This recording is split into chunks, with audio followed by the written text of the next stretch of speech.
How to make fruit drops. Fruit drops are a type of candy that typically involve boiling a mixture of sugar, fruit juice, and sometimes pectin to create a sweet and fruity treat. Here's a simple recipe for making fruit drops.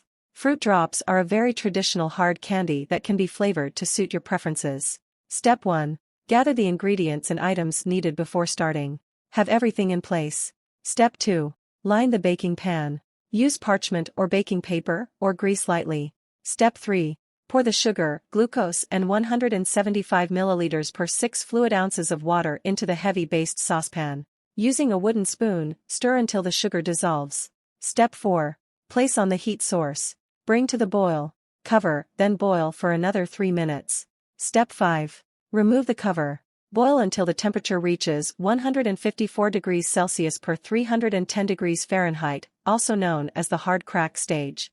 See how to test candy hardness stages for more information. Step 6.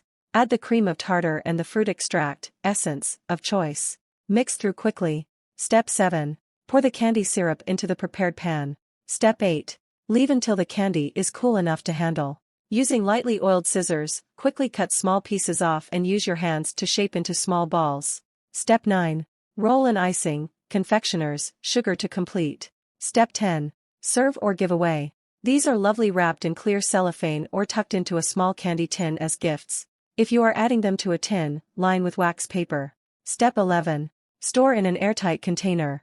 Ensure that moisture doesn't get to the drops or they'll lose their appeal and turn sticky. Thanks for watching my videos. Please subscribe, like, and share.